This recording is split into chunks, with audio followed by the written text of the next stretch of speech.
We all feel at home in nature, walking through wonderful landscapes. It's easy to feel relaxed and recharged. But then, most of us live in towns where there are not many plants or magical landscapes. But is it really true?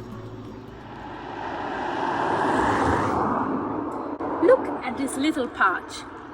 If we imagine to be a ladybird, we could spend ages strolling around this underwood made of so many different plants. But even as humans, we can have great fun discovering these tiny green treasures. In this video, I will show you how to bring nature home and watch it thrive. We are going to create a native terrarium, which is a miniature woodland sealed in a jar, and it requires very little maintenance and water. Want to know how? Just follow me. I know it sounds a bit funny, but the first thing to do is to go to a shop and get yourself a glass jar. The bigger, the better. It could be a jar of your favorite food or simply a nice decorative glass container. And you might have also one already at home. We will need some gravel or shingles to put at the bottom of our jar, but not sand, because we need air between the stones to create an healthy environment for our terrarium. Also, I don't recommend taking pebbles from the beach because they contain a lot of salt, and it's really difficult to rinse it out. In fact, I am going to rinse this gravel anyway in rainwater or dechlorinated water, because all the plants we are going to use are very sensitive to chemicals. Next, we want some charcoal. Here I happen to find a bonfire left after some forestry work, which is just perfect. But we can also use horticultural charcoal, barbecue charcoal, but make sure it's free from chemicals, and activated carbon that is very easy to find in pet shops or health food stores. Charcoal will act as a water filter. In fact, the water will sit at the bottom of our jar and it will evaporate to the top, passing through the layer of charcoal.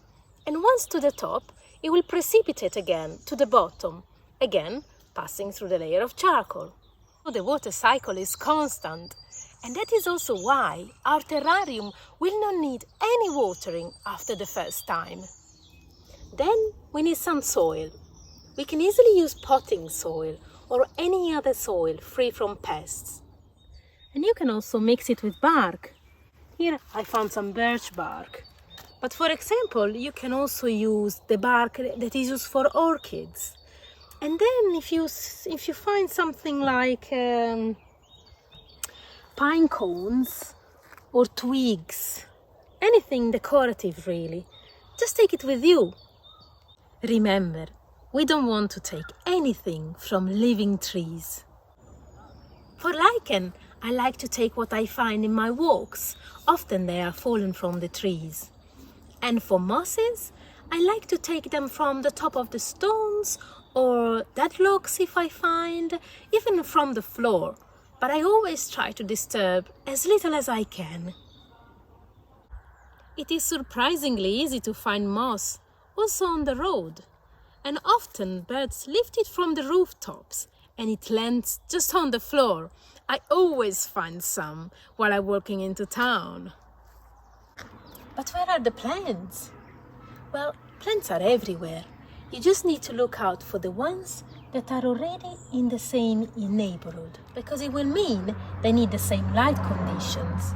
And if you don't know if one is too big for your container, just look around. If you see another one that is really big, then you know that the plant you chose will probably become an elephant in your container, and it's better to leave it out. I found a little herb Robert, and I've got my special tool to spoon out the plants in a blink of an eye. Let's try it. Or maybe 2 blinks. We want to take all the roots out because this will help the plant to thrive.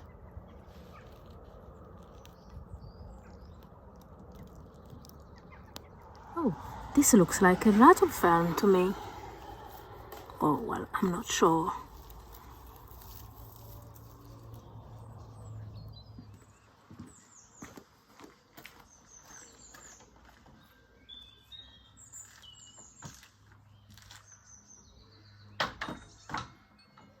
So I've gathered everything we collected, plus I found a bigger jar. I have a spray with some rainwater and some long tweezers. For this one you can also use chopsticks. And the brush, paintbrush, an old paintbrush that we might want to use to shape the soil. And then I have this one, which is a window screen mesh. For this one, if you don't have a window screen mesh, you can also use the nylon net, like the one that the ballerinas have as a tutu, or even a food plastic bag, where you make many holes in it. And the reason of this, we are going to put it between the soil and the stones, and it will prevent the soil from falling down. Okay, so now I said everything, and let's the fun begin.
And that is done.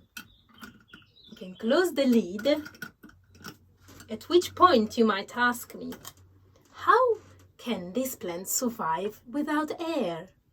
Well, during the day they do something called photosynthesis, when they produce oxygen, which then get consumed by night, when they produce CO2, which get consumed by day.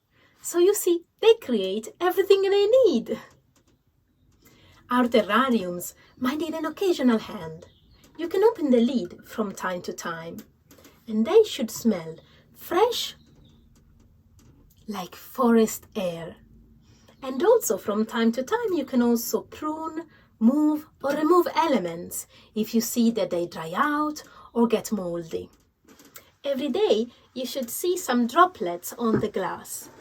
But if you see something like fog, like in this one for example, it means that there is too much water.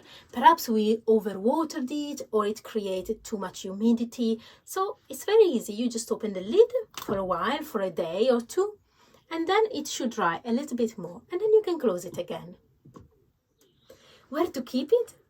Well, think of where you found your plants and try to look for a similar light condition. You can also move it if you see that it doesn't work, but try always to avoid harsh direct light. And now we can watch our woodland grow, and we can truly say that we have the world in our hands.